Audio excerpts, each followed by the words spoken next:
On me donne une lyre et un arc, et je transmettrai aux hommes les desseins infaillibles de Zeus. Tels sont les premiers mots d'Apollon, à peine sorti du ventre de sa mère. Apollon, dieu de la lumière, protecteur des arts, patron des devins et des prophètes.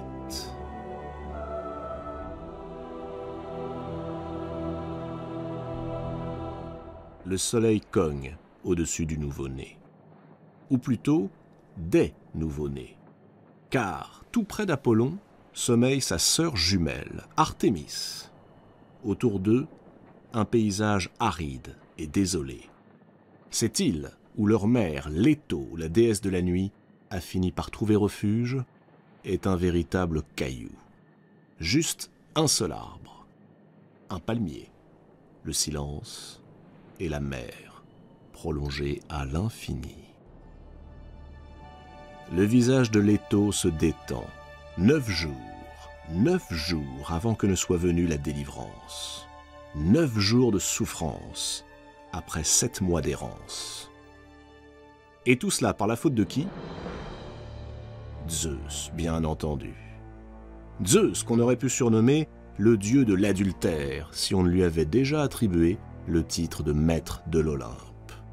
Zeus et ses innombrables conquêtes féminines.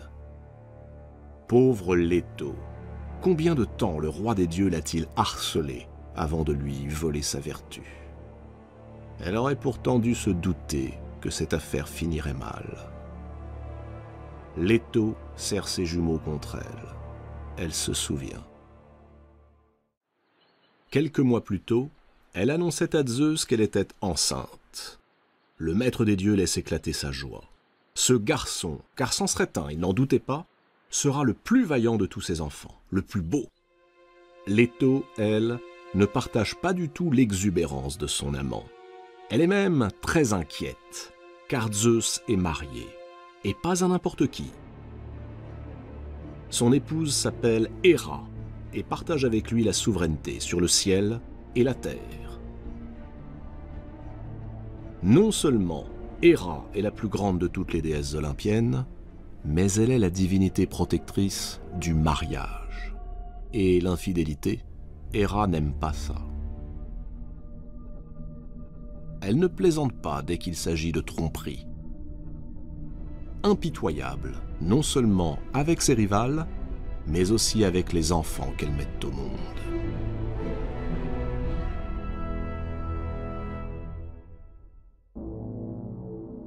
Bien sûr, Leto pourrait faire remarquer qu'elle n'a pas semé le désordre dans un couple sans histoire. Peu de temps auparavant, les cieux ont été témoins d'un nouvel éclat. Ayant appris que Zeus s'apprêtait à commettre une nouvelle infidélité, Héra avait appelé à la rescousse Athéna, Poséidon et nombre d'autres divinités.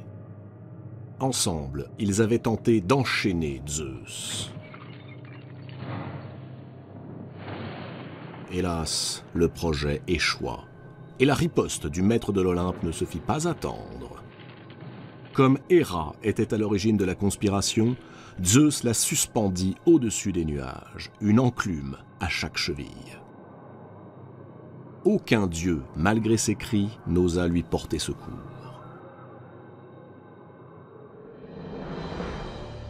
Zeus ne se décida à la libérer qu'à la condition que les comploteurs prêtent serment de ne plus jamais s'insurger contre lui. Les craintes de Leto s'avèrent justifiées. Les cris de joie de Zeus, apprenant que sa maîtresse est enceinte, ont retenti jusque dans la chambre d'Héra, là-haut, sur l'Olympe. Encore une tromperie. Cette fois, promet la déesse, sa colère sera sans limite. Pour commencer, elle menace de sanglantes représailles quiconque offrirait asile à Leto. Ensuite, elle fait surgir un monstre des profondeurs de la terre, le serpent Python, et le lance aux trousses de la malheureuse.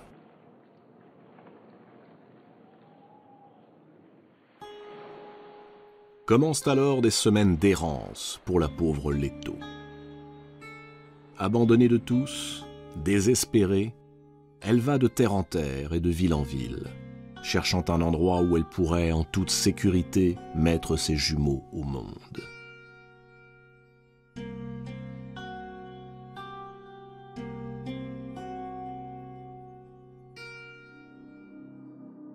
Mais sur son chemin, ce ne sont que portes closes et visages fuyants. Nul n'ose braver la colère d'Héra. Leto se traîne, suppliante, jusqu'à ce que, saisie déjà par les premières douleurs, elle atteigne une petite île de la mer Égée, du nom d'Astéria. Astéria, c'est ainsi que se prénommait sa sœur. Autrefois, elle aussi avait subi les assauts de Zeus, mais plutôt que de céder, elle avait préféré se jeter dans la mer.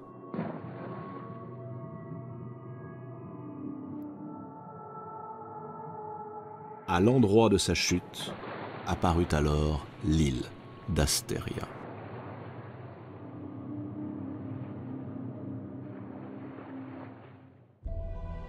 Leto se réfugie sur l'île qui fut autrefois sa sœur. Elle s'allonge au pied d'un palmier. Elle met d'abord au monde une fille, Artémis, puis un garçon, Apollon. Le voilà donc, ce dieu magnifique, ce dieu de la lumière, de la musique et de la poésie. En 7 jours, le voilà qui se libère de ses langes. Il est déjà un garçon superbe, d'une force extraordinaire.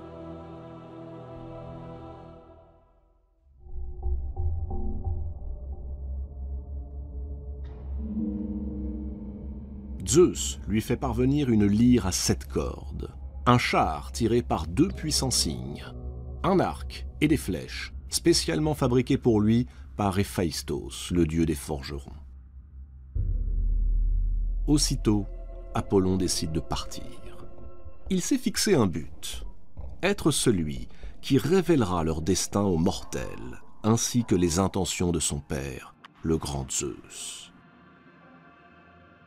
Mais pour cela, il lui faut trouver un lieu où il pourra établir son temple.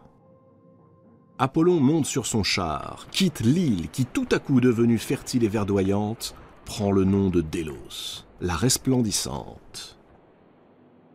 Mais les cygnes qui tirent le char d'Apollon ne l'entendent pas de cette oreille. Ils entraînent leurs passagers dans leur patrie, au-delà du nord lointain, chez les Hyperboréens. C'est une contrée magique. On y trouve de l'or gardé par des griffons. Les gens y sont riches, heureux et ne vieillissent pas. Là, Apollon est initié au mystère de Zeus.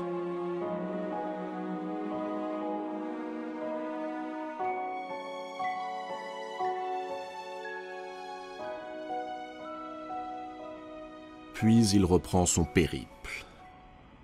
Il arrive près d'une source splendide, perdue au milieu d'une forêt profonde. La gardienne des lieux est une nymphe. Elle s'appelle Telphusa. Lorsqu'Apollon lui annonce qu'il a l'intention de bâtir ici un temple magnifique, la nymphe, offusquée qu'une divinité plus grande vienne lui faire concurrence, le persuade que l'endroit, si beau fût-il, est plein de vacarme. Elle lui vante les qualités d'un autre site, tout proche, au pied des gorges du mont Parnasse. Apollon repart. Il ne le sait pas, mais la nymphe vient de lui tendre un piège.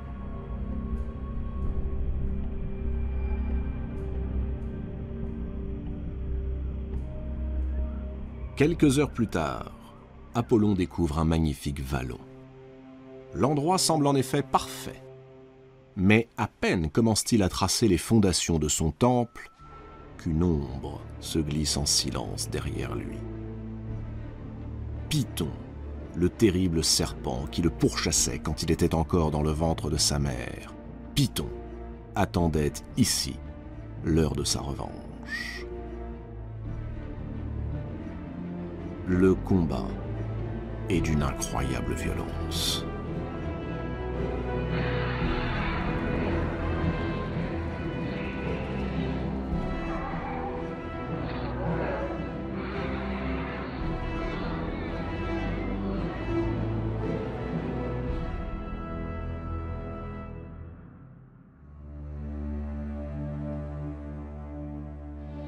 Le triomphe d'Apollon est total. Oui, mais il a tout de même tué un dieu. Gaïa, la terre-mère qui a donné naissance à Python, est furieuse. Elle rapporte aussitôt cette offense à Zeus. Zeus ordonne à son fils de se rendre dans la vallée de Tempée, afin de s'y purifier. Apollon fait davantage. En mémoire de son adversaire vaincu, il institue des cérémonies sportives et religieuses, les Jeux pythiques. Mais qu'est-ce qu'un sanctuaire sans prêtre? Alors qu'il médite face à la mer, Apollon aperçoit tout à coup un navire qui semble en péril.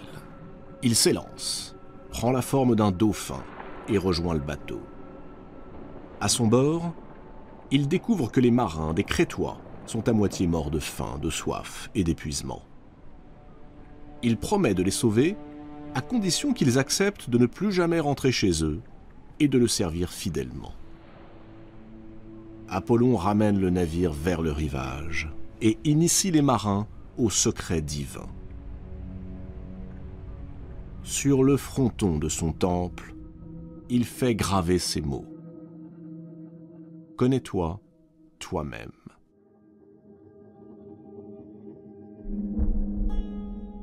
Dieu errant, lancé sur les routes, Apollon connaissait sans doute mieux que quiconque le sens profond de cette maxime.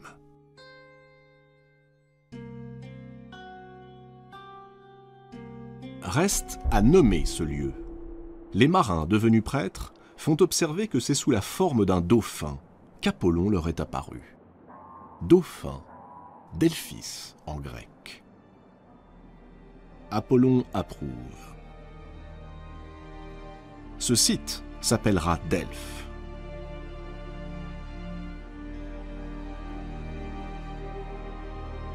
Delphes deviendra bientôt le lieu de culte le plus vénéré de toute la Grèce. On y accourt des 4 coins du monde pour connaître le destin que les dieux réservent aux mortels. Pour cela, il faut interroger l'oracle de Delphes. À présent, le temps du vagabondage est terminé. Celui du pouvoir peut commencer. Apollon fait une entrée triomphale sur l'Olympe, à l'assemblée des dieux. Il est au sommet de sa gloire. Hélas, chacun possède sa part d'ombre, même les dieux. Et si, avec sa lyre, Apollon enchante le séjour des immortels, avec son arc, il rend impossible la vie des hommes. Et l'on ne tarde pas à découvrir que, derrière le délicieux poète qui folâtre avec les muses, se cache un archer sanguinaire et violent. Une reine, l'arrogante Niobé, va l'apprendre à ses dépens, et elle ne sera pas la seule. Niobé règne sur la ville de Thèbes. Jadis, elle avait été aimée de Zeus, mais n'avait pas daigné lui donner d'enfants. Pourtant, Niobé était féconde. Avec son époux, Amphion, elle avait mis au monde pas moins de 14 enfants. Un jour, poussée par la jalousie et la rancœur, Niobé se vanta de sa prodigieuse fertilité, et elle railla la déesse Leto, qui, elle, n'avait eu que des jumeaux, Artémis et Apollon. Offense impardonnable aux yeux d'Apollon. Alors que les enfants de Niobé sont en compagnie de leur mère sur le mont Sipyle, Apollon s'approche d'eux et, sans le moindre état d'âme, bande son arc, décoche ses flèches. 14 flèches, 14 enfants. Un carnage.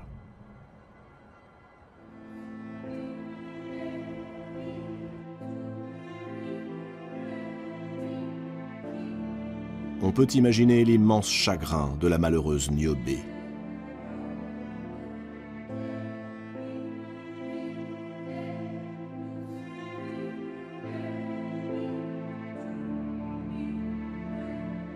Prostrée, elle refuse de quitter la tombe de ses enfants assassinés, les pleure jour et nuit, jusqu'à ce que Zeus, pris de pitié, la métamorphose en un rocher ruisselant de larmes. Paradoxe de ce dieu d'une grande beauté, il ne connaît que des amours déçus. Les femmes auxquelles il tient le plus lui échappent toutes, inexorablement. La plus célèbre de ces insoumises est la nymphe Daphné. Daphné consacre le plus clair de son temps à la chasse. Or un jour, Eros, le jeune dieu de l'amour, dont Apollon moque sans cesse les piètres qualités d'archer, décide de jouer un bon tour à l'orgueilleux séducteur. Il perce le cœur d'Apollon d'une flèche d'or qui le fait tomber amoureux de Daphné. Puis il frappe Daphné d'une flèche de plomb qui la rend, elle, insensible à l'amour. Apollon a beau courtiser Daphné, celle-ci se refuse obstinément. Pour ne plus avoir à supporter les avances du dieu, elle s'enfuit. Apollon se lance à sa poursuite.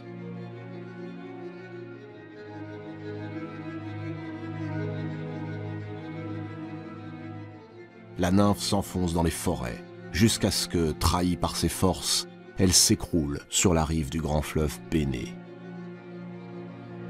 Alors qu'Apollon n'est plus qu'à quelques pas, Daphné invoque avec ferveur son père, le dieu du fleuve, Pénée. Et le dieu l'entend. Dans un tonnerre d'eau et d'écume, Pénée jaillit des flots.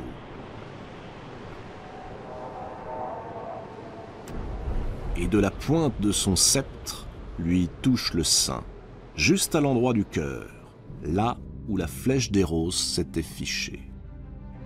La belle Daphné sent ses membres se figer, sa fine tunique glisse sur ses hanches et son corps se recouvre tout à coup d'une rugueuse écorce grise.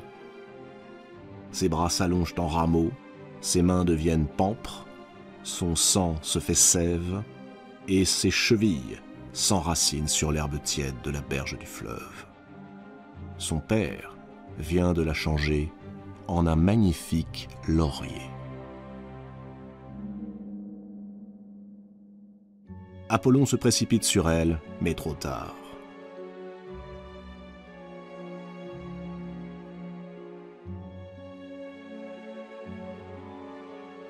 Il ne peut saisir que le tronc, lisse et glacé.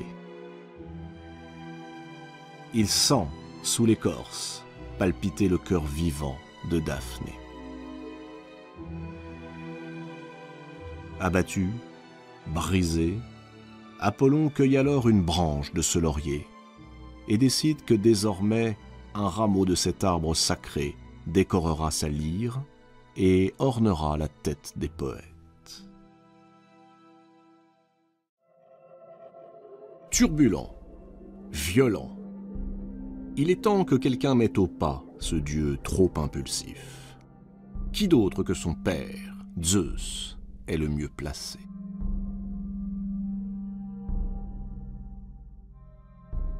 Apollon vient de tomber amoureux une nouvelle fois. Elle s'appelle Coronis, c'est la fille du roi de Thessalie. Apollon et Coronis sont heureux.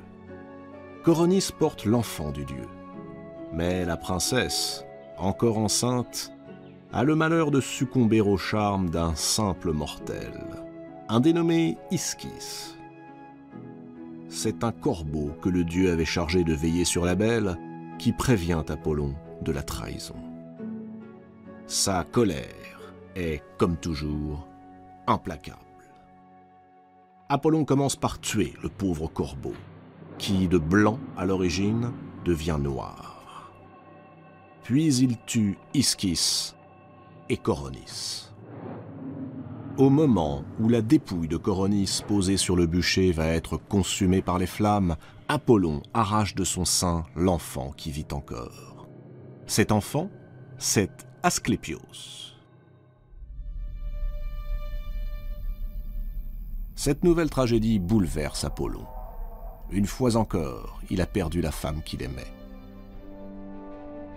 Mais il lui reste l'enfant. Asclépios va apprendre les plus grands secrets de la médecine.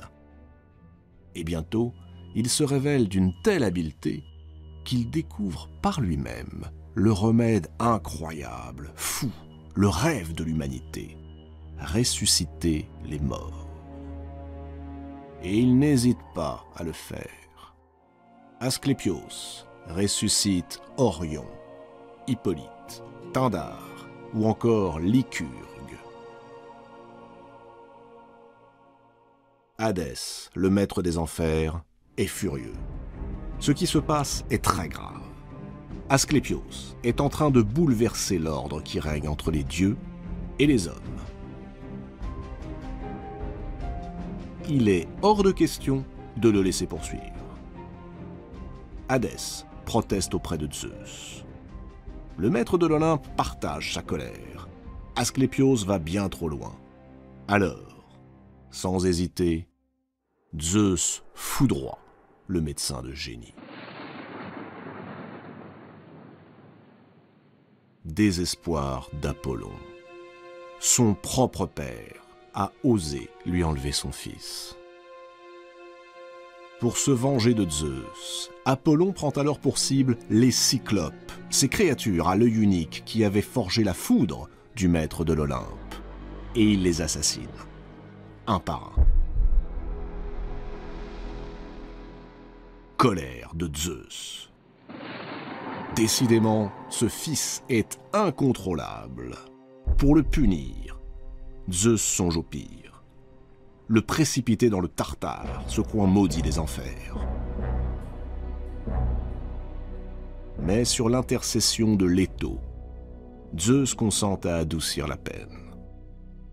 Apollon deviendra l'esclave d'un mortel. Pendant 1 an, il servira le roi de Thessalie, comme simple berger.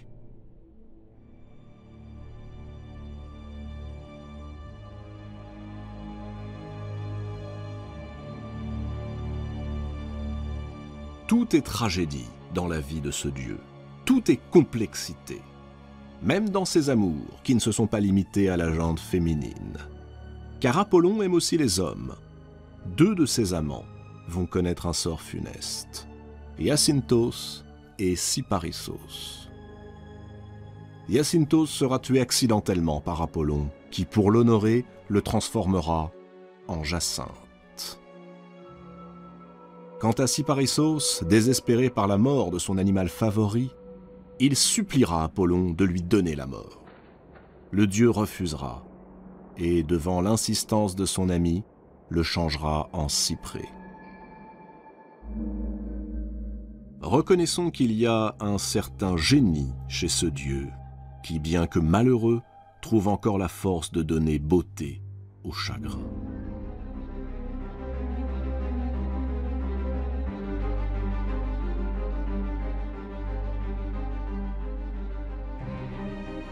Ainsi, loin des clichés qui font de lui un dieu solaire, un dieu de la pureté et de la beauté, Apollon, à l'instar de tous les mortels, cultive les paradoxes. Il est à la fois ombre et lumière.